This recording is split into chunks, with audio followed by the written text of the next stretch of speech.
Good morning, students. Now today lecture number is 42 and today's date is 22nd June 2020.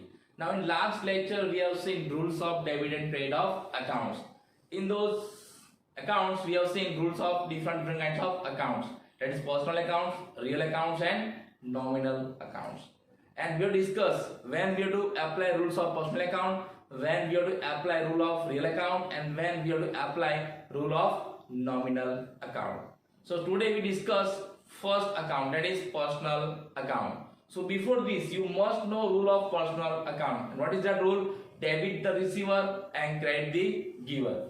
So rule of personal account, it means debit the receiver, credit the giver. So whenever we have done transaction with any person in our business, that person may be a natural person or artificial person, then we have to apply this rule of personal account.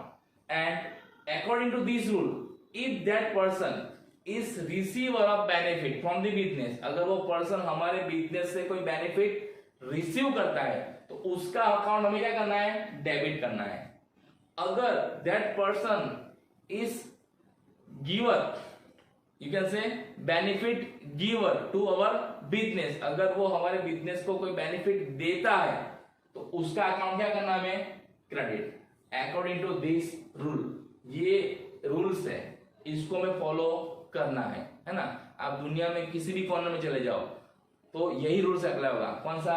Debit the receiver and credit the giver. whenever we are doing business in any corner of this world, and if any person receive benefit from us, then we have to debit his or her account, and if that person is giver of benefit to us, then we have to credit his or her account. तो हमें यहाँ पे देखना क्या है? He is receiver और giver. तो मैंने यहाँ पे कुछ ट्रांजेक्शन लिखे हैं, that is illustration number 7 आपकी टेक्स्ट बुक में है ना, आप अपनी बुक में भी देख सकते हैं. इसमें क्या दिया है? We have to identify from this transaction, is there any personal account. पहले तो आपको ये देखना है कौन कौन से अकाउंट्स है, उसके बाद उसमें कौन सा पर्सनल अकाउंट्स है, उसके बाद अगर वो पर्सनल अकाउंट्स में है तो रिसीवर है कि गिवर है, बेनिफिट रिसीव करता है या बेनिफिट हमको गिव करता है, हमें ये आइडेंटिफाई करना है. क्लियर? तो आपको ये रूल पहले पता होना चाहिए और आपको पर्सनल अकाउंट के पता होने चाहिए कौन कौन से अकाउंट पर्सनल अकाउंट्स में आते हैं, natural person and artificial person. Okay, so let's start. First one, that is goods sold worth rupees 20,000 to Jayashree. So as I said before, identifying which account is debited and which account is credited, before that we have to do certain steps. मैंने को पहले बताया आपको उसके पहले कुछ activities करनी है. कौन कौन सी? इकोनॉमिक ट्रांजैक्शन है कि नॉन इकोनॉमिक ट्रांजैक्शन है. अगर इकोनॉमिक है तो कैश है के क्रेडिट है ना. फिर कैश और क्रेडिट है, उसके बाद क्या है? Two fold effect. Two fold effect में first effect and second effect. After that two accounts, after that types of accounts, and after that we have to decide according to types of account we have to apply this rule, and we have to decide is account debit or credit. Clear? So here again we have to follow these steps. First, it is economic transaction or non-economic, so it is economic transaction. Why? Amount is there. Clear? Okay, after that second step, it is cash transaction or credit transaction. So is there the name of person? Yes. What is that name? Jayashree. So Jayashree is what? Person. Which person? Natural person. So definitely Jayashree account will be there. मैंने आपको पहले बताया था जब भी किसी transaction में किसी पर्सन का नाम आता है तो उसका अकाउंट इफेक्ट होगा. तो यहाँ पे कौन सा अकाउंट आएगा? जयश्री अकाउंट आएगा. आप ऐसा बोल सकते हैं है ना. कौन सा अकाउंट आएगा? जयश्री अकाउंट आएगा. और जयश्री अकाउंट किस में जाएगा? पर्सनल अकाउंट में जाएगा. तो टाइप्स ऑफ अकाउंट क्या आएगा? P means personal account. अब जयश्री अकाउंट डेबिट होगा कि क्रेडिट होगा, तो इसका मतलब क्या है? अगर जयश्री अकाउंट पर्सनल अकाउंट का टाइप है तो उसको पर्सनल अकाउंट का रूल अप्लाई होगा. और पर्सनल अकाउंट का रूल क्या है? Debit the receiver, credit the giver. अभी आपको ये देखना है कि इस ट्रांजेक्शन के अंदर जयश्री क्या करती है? बिजनेस से बेनिफिट रिसीव करती है या बिजनेस को बेनिफिट गिव करती है. आपको ये देखना है. अगर वो पर्सन है तो क्या करता है? अगर पर्सन के साथ हम ट्रांजेक्शन करते हैं किसी भी बिजनेस में तो वो पर्सन दो ही चीज कर सकता है. दो में से कोई एक ही चीज करेगा, या तो रिसीव करेगा या तो गिव करेगा। हमको वही देखना है, अगर वो रिसीव करता है तो उसका अकाउंट में क्या करना है, डेबिट करना है। अगर वो बिजनेस को कुछ भी गिव करता है तो उसका अकाउंट में क्या करना है, क्रेडिट करना है। तो हमने क्या लिखा है, गुड सोल्ड। देखिए सोल्ड मीन्स व्हाट, सेल्स। अगर हम बिजनेस करते हैं, अगर हम किसी को गुड सोल्ड करते हैं तो पर्सन क्या करेगा, वो सामने वाला पर्सन क्या करेगा, डेफिनेटली क्या करेगा, रिसीव करेगा, क्योंकि हम गुड्स को बेच रहे हैं तो क्या करेगा, रिसीव करेगा। And when ever any person is receiver his account is what, always debited. अगर हम बिजनेस करते हैं और हमसे कोई भी पर्सन कोई बेनिफिट रिसीव करता है, किसी भी तरह का बेनिफिट, तो उसका अकाउंट क्या करना है, डेबिट करना है। तो यहाँ पे जयश्री का अकाउंट क्या होगा, डेबिट होगा। जयश्री का अकाउंट क्या होगा, डेबिट होगा।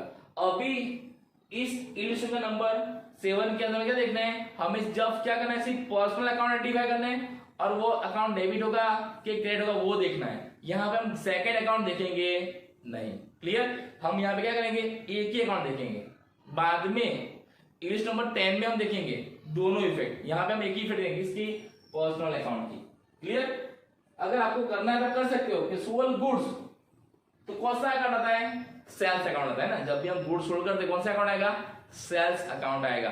और sales account is a part of which account, real account. तो इसको कौन सा रूल अप्लाई करेगा, रियल अकाउंट का रूल्स अप्लाई होगा। और रियल अकाउंट का रूल्स क्या है, debit what comes in, credit what goes out. What means what, goods and assets. अगर गुड्स एंड असेट्स बिजनेस में आती है, कम्स इन, तो क्या करना है, debit. And goods and asset business से जाती है, गोज आउट, तो क्या करना है, क्रेडिट। अब यहाँ पे आप गुड्स सोल्ड करोगे तो गुड्स आएगा कि जाएगा, जाएगा। जाएगा means goes out. So according to real account, those accounts comes under real account. अगर वो गोज आउट, अगर वो जाते हैं बिजनेस से, उसको क्या करना है, क्रेडिट करना है। तो यहाँ पे दूसरा अकाउंट कौन सा आएगा, सेल्स अकाउंट। वो किस में जाएगा, रियल अकाउंट में, और वो क्या होगा, क्रेडिट होगा।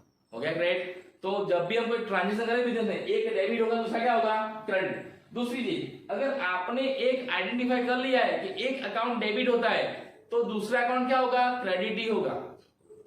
कोई चांस ही नहीं कि दोनों डेबिट हो गए। समझ में आया। अगर आपने एक अकाउंट अच्छी तरह फाइंड कर लिया है करेक्टली कि अकाउंट डेबिट है, कि हमने यहाँ पे फाइंड कर लिया कि जैसे अकाउंट डेबिट ही है, तो सेल्स अकाउंट क्या होगा, क्रेडिट ही होगा, क्रेडिट ही होगा। अगर उस पर रूल से अप्लाई करते तो मैंने जैसे समझाया आपको वैसे कि sales account is account of real account. Real account का रूल्स क्या है, debit what comes in, credit what goes out. हम जब गुड्स सेल करते हैं, गुड्स क्या होता है, बिजनेस से जाता है, तो सेल्स अकाउंट क्या होगा, क्रेडिट। और दूसरा अगर मैं आपको एक बात बताऊं तो sales account is always credited. Sales account is always credited. Why, because whenever we do sales, है ना, हम जब भी सेल्स करते हैं गुड्स बिजनेस से जाता है, that's why. Clear. So in this way here JC account is what, debited. Understand? Now second, rupees 10,000 deposited with Bank of Baroda. आपने बैंक में पैसा डिपॉजिट किया, क्लियर। तो यहाँ पे किसी पर्सन का अकाउंट है, यस। कौन सा, तो bank of Baroda account. Bank of Baroda is which kind of account, personal account. कौन सा पर्सन, आर्टिफिशियल पर्सन। क्लियर। तो आपको यहाँ समझ में आ गया कि बैंक ऑफ बड़ौदा अकाउंट आएगा, तो आपने यहाँ लिख दिया कि bank of Baroda account. Okay, कौन किस में आता है, वो पर्सनल अकाउंट में आता है। अब पर्सनल अकाउंट जब भी अकाउंट है, हमें क्या करना है, रूल्स देखना है। कौन सा रूल, ये वाला, debit the receiver, credit the giver. अब आप जब बैंक में पैसा डिपॉजिट करने के लिए जाएंगे तो बैंक क्या करेगा, रिसीव करेगा कि गिव करेगा, बैंक क्या करेगा, रिसीव। और पर्सनल अकाउंट का रूल्स क्या कहता है, डेबिट द रिसीवर। तो यहाँ पे बैंक ऑफ बड़ा अकाउंट क्या होगा, डेबिट। क्यों डेबिट होगा, क्योंकि बैंक क्या करता है, रिसीव करता है। इसी तरह जब भी आप किसी भी बैंक में किसी भी समय पैसा डिपॉजिट करने जाते हो तो बैंक अकाउंट क्या होगा, ऑलवेज डेबिट। आपको ये याद रखना है। क्यों डेबिट होगा, because banks accounts comes under personal account, and personal account का रूल्स क्या है, debit the receiver, credit the giver. और हम जब भी बैंक में पैसा डिपॉजिट करते बैंक क्या करेगा, ऑलवेज रिसीव करेगा, that's why. Clear. Then rupees 30,000 paid to Bhumika. So भूमिका इज अ पर्सन। अभी आपको समझ में आना चाहिए कि पर्सन है, तो किसका अकाउंट आएगा, भूमिका अकाउंट आएगा। अब भूमिका अकाउंट किस में आएगा, पर्सनल, नॉमिनल, पर्सनल में आएगा। अब फर्स्ट में आता है आपको रूल से अप्लाई करना है, भूमिका तो रिसीवर होगी या तो गिवर होगी। हमने क्या किया, पेड, आपको पेड का मीनिंग पता होना चाहिए। पेड मीन्स व्हाट, हमने भूमिका को पैसे दिए हैं। अगर हम जब भी इंसान को पैसे देते हैं, किसी भी इंसान को, तो कौन होता है, रिसीवर। तो here Bhumika is what, receiver, and according to this rule debit the receiver, है ना। तो भूमिका बिजनेस में क्या करती है, हमसे रिसीव करती है, तो भूमिका का अकाउंट क्या होगा, डेबिट होगा। आपको इस तरह से सोचना है, वो पर्सन क्या करता है, रिसीव करता है या गिव करता है। अगर वो रिसीव करता है तो क्या करना है, डेबिट। अगर वो गिवर है तो क्या करना है, क्रेडिट करना है। क्लियर। उसके बाद नेक्स्ट है रेंट रिसीवेबल फ्रॉम शिल्पा। अभी आपको रेंट रिसीवेबल उसका पता होना चाहिए कि किसको हम बोलते हैं रेंट रिसीवेबल। हमने देखा था, बताया वो rent paid, rent receivable and rent received in advance. तो उसको मैंने आपको समझाया था। रेंट पेड तो क्या है, वो nominal account as expense. Rent receivable means what, personal account. ये क्या है हमारा, हमसे पैसा मांगते हैं। And rent receive in advance, तो ये क्या है हमारा, लायबिलिटी है। तो भी किसमें आएगा, पर्सनल अकाउंट में आएगा। क्लियर। तो जब भी ऐसा आपको दिया रेंट रिसीवेबल, तो ये ऑलवेज किस में जाएगा, पर्सनल अकाउंट में जाएगा। क्यों पर्सनल अकाउंट में जाएगा, क्योंकि हमको उनसे पैसा लेना निकल रहा है। यानी कि हमने भूमिका को, हमने यहाँ पे शिल्पा को अपनी दुकान रेंट पे दी है या कोई भी चीज रेंट पे दी है, और उसका पैसा हमें शिल्पा से लेना बाकी निकलता है। तो शिल्पा अकाउंट आएगा, एक तो शिल्पा पर्सन है, पर्सनल अकाउंट में आएगा। और शिल्पा से हमें पैसा लेना निकलता है। तो शिल्पा से हमें पैसा लेना कब निकलता है, जब शिल्पा ने हमसे कोई बेनिफिट रिसीव किया होगा, है ना। फॉर एग्जाम्पल हमने मान लो उसको शॉप रेंट पे दी है, तो जो शॉप हमने रेंट पे दी है तो उसने वो सर्विस ली है हमसे, और वो सर्विस ली है तो क्या हुई, receiver of the business. In short, आप अगर किसी से पैसा मांगते हो, है ना, किसी सर्विस दी है या कोई गुड्स दिया है, तो क्या होगा, वो रिसीवर ऑफ बेनिफिट। उसने हमसे कोई बेनिफिट लिया है इसलिए हमसे पैसा मांगते हैं। तो शिल्पा कौन है, रिसीवर। तो रिसीवर का अकाउंट क्या होगा, डेबिट। समझ में आया। रेंट रिसीवेबल फ्रॉम शिल्पा, यानी हमने शिल्पा को कोई फैसिलिटी दी होगी और उसका पैसा हमसे लेना बाकी है, तो शिल्पा क्या करती होगी, बिजनेस से रिसीव करती होगी, तभी हम उससे पैसा मांगेंगे ना। तो क्या होगा, वो डेबिट अकाउंट। शिल्पा अकाउंट क्या होगा, डेबिट होगा। क्लियर। तो इस तरह से हमें क्या करना है, ट्रांजेक्शन में पर्सनल अकाउंट फाइंड करना है। पर्सनल अकाउंट फाइंड करने का क्या करना है, यही चीज देखना है, वो रिसीवर है कि गिवर है। अगर रिसीवर क्या करना है, उसका अकाउंट डेबिट करना है। अगर गिवर क्या करना है, उसका अकाउंट क्रेडिट करना है। Okay. Okay, now next four transaction, that is 5, 6, 7 and 8. Now in first four transaction we have seen that person as a receiver from the business. Now in next four transaction we'll see that person is giver of benefit to the business, है ना। अगर वो receiver है तो हमने देख लिया उसका अकाउंट क्या होता है, डेबिट होता है। Now when is giver, तो उसका अकाउंट क्या होगा, क्रेडिट होगा। तो देखते हैं। तो पहला क्या है, goods worth ₹20,000 purchase from Jayashree, यानी हमने जयश्री से गुड्स परचेज किया है। तो ये कौन सा अकाउंट आएगा, जयश्री अकाउंट आएगा। जयश्री अकाउंट किसमें जाएगा, पर्सनल अकाउंट में जाएगा। जयश्री कौन है, नेचुरल पर्सन। तो कौन सा रूल अप्लाई करना है, पर्सनल अकाउंट रूल से अप्लाई करना है। What is rules of personal account, debit the receiver, credit the giver. अब हम जब जयश्री से गुड्स परचेज करेंगे तो जयश्री कौन होगी, रिसीवर और गिवर। तो जयश्री इज गिवर। जयश्री क्या करेगी, हमें गुड्स गिव करेगी। और गिवर का अकाउंट क्या होता है, according to personal account credit. तो जयश्री अकाउंट क्या होगा, क्रेडिट। क्लियर। इन शॉर्ट, हम जब गुड्स सोल्ड करते हैं तो सामने वाला पर्सन क्या करता है, रिसीव, तो उसका अकाउंट क्या होगा, डेबिट। और हम गुड्स परचेस करते हैं तो सामने वाला पर्सन कौन होता है, गिवर, तो उसका अकाउंट क्या करना है, क्रेडिट करना है।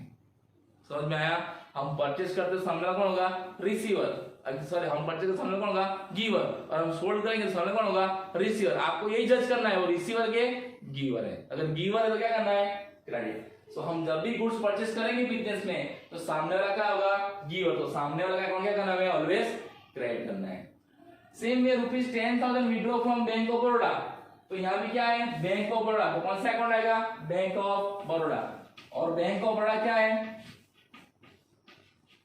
आर्टिफिशियल पर्सन, किसमें जाएगा, पर्सनल अकाउंट में। कौन सा रूल अप्लाई होगा? पर्सनल अकाउंट का। जैसे मैंने आपको प्रीवियस ट्रांजेक्शन में समझाया है कि हमने जब बैंक में पैसा डिपॉजिट किया तो बैंक क्या करता था? रिसीव। यहाँ पे हम क्या करते हैं? बैंक से पैसा विड्रॉ करते हैं, यानी बैंक से पैसा हम उठा लेते हैं, है ना। बैंक से हम पैसा करते हैं, विड्रॉ करते हैं। तो जब भी हम बैंक से पैसा विड्रॉ करेंगे तो बैंक क्या करेगा? रिसीव या give? Bank is giver, and whenever bank is giver, bank account is always what? Credit. तो यहाँ पे क्या होगा? Bank account credit. तो आपको याद रखना है, जब भी हम बैंक में पैसा डिपॉजिट करते हैं ना तो बैंक अकाउंट क्या होगा? डेबिट। क्यों? क्योंकि बैंक क्या करता है? रिसीव करता है। और जब भी हम बैंक से पैसा विड्रॉ करते हैं तो बैंक अकाउंट क्या होगा? क्रेडिट। क्यों? Bank is giver. आपको याद रखना है। और ये रिसीव और गिवर, डेबिट, क्रेडिट किसके बेस पे हमने डिसाइड किया? On the base of rules of account, personal accounts rules. Clear? Third one 7 rupees 30,000 receive from भूमिका। तो कौन सा अकाउंट आएगा? एक तो भूमिका अकाउंट आएगा। तो भूमिका से आपने क्या किया है?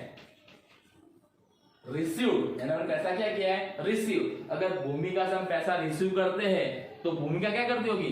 गिव। भूमिका जब गिव करेगी तो हम रिसीव करेंगे ना, है ना। तो क्या होगा? भूमिका किसमें आएगा? पर्सनल अकाउंट में। और भूमिका अकाउंट क्या होगा? क्रेडिट। क्यों क्रेडिट होगा? बिकॉज भूमिका इज व्हाट? गिवर। भूमिका जब पैसा देगी तभी हम लेंगे ना, तो भूमिका इज व्हाट? गिवर। तो उसका अकाउंट क्या करना है? Credit, according to this rule. यानी हम जब भी किसी पर्सन से पैसा रिसीव करते हैं ना, हम बिजनेस में जब भी किसी पर्सन से पैसा रिसीव करते हैं ना तो उसका अकाउंट में क्या करना है? क्रेडिट करना है। जैसे आप लोग स्कूल में फीस पे करते हो, तो जब आप स्कूल में फीस पे करते हो ना, स्कूल आपका अकाउंट क्या करेगी? क्रेडिट करेगी। क्यों? Because you are giver. Clear? Then next is rent payable to Silpa rupees 2,000. Rent payable, it is our liabilities. याद रखना, rent payable is what? Our liabilities, and liabilities accounts are always what? Personal account. बराबर? तो यहाँ पे क्या आएगा? Silpa account आएगा, personal account आएगा, क्योंकि हमें रेंट किसको देना है? शिल्पा को देना है। और शिल्पा को रेंट देना क्यों है? क्योंकि शिल्पा ने कोई फैसिलिटीज हमको दी होगी, है ना, कोई चीज हमको रेंट पे दी होगी। जब शिल्पा ने हमको कोई चीज रेंट पे दी होगी, इसका मतलब क्या हुआ? Shilpa is giver, and Shilpa is giver, and according to personal account rules we have to always what? Credit the giver. तो यहाँ क्या होगा? शिल्पा अकाउंट क्या होगा? क्रेडिट। तो इस तरह से आपको ये समझना है कि जब भी कोई ट्रांजेक्शन होता है तो पहले क्या करना है? नेम ऑफ पर्सन आइडेंटिफाई करना है, उसके बाद वो पर्सनल अकाउंट में जाएगा, उसके बाद आपको ये रूल्स अप्लाई करना है। लेकिन आपको ये रूल्स पता ही नहीं होगा, आपको ये रूल्स पता ही नहीं होगा तो आप डेबिट एंड क्रेडिट इफेक्ट सही तरह से दे पाएंगे नहीं। तो सबसे पहले आपको ये रूल्स पता होना चाहिए। उससे पहले आपको ये भी पता होना चाहिए कि नेम ऑफ पर्सन है कि आर्टिफिशियल पर्सन है ना, तो किसमें जाएगा? पर्सनल अकाउंट में जाएगा, रियल में जाएगा, नॉमिनल में जाएगा। उसके बाद रूल्स अप्लाई करोगे। अगर आप आइडेंटिफिकेशन ऑफ अकाउंट से गलत कर दोगे, टाइप्स ऑफ अकाउंट से गलत कर दोगे और आपने रूल सही अप्लाई किया है, फिर भी आंसर क्या आएगा? गलत आएगा। तो मैंने आपको पहले ही बोला था, आपको सिस्टमेटिक में पहले से सब करना है। क्लियर? तो आज हमने देखा है इल्स नंबर 7। नेक्स्ट लेक्चर में देखेंगे हम illus number 8 and then illus number 9। Illus number 8 is related with real account and 9 is related with what? Nominal account. Okay, so today you have to do practice of this ills number 7। जैसे मैंने यहाँ पे 8 transaction लिए, आप भी ऐसे transaction practice कर सकते हो, किसी पर्सन का नाम चेंज करके, है ना, किसी अमाउंट चेंज करके। जैसे कि यहाँ पे मैंने बैंक ऑफ बड़ौदा लिखा है तो आप क्या कर सकते हो? से स्टेट बैंक ऑफ इंडिया, है ना, Maharashtra bank, bank of India, ऐसा नाम चेंज कर सकते हो। यहाँ पे मैंने जयश्री लिखा है तो आप कोई और नाम लिख सकते हो। यहाँ पे मैंने 20,000 लिखा है, आप 40,000, 10,000, 20,000 कोई भी अमाउंट लिख कर सकते हो। तो आपको भी ऐसे ट्रांजेक्शन घर पे प्रैक्टिस करने हैं। Okay, thank you, nice day.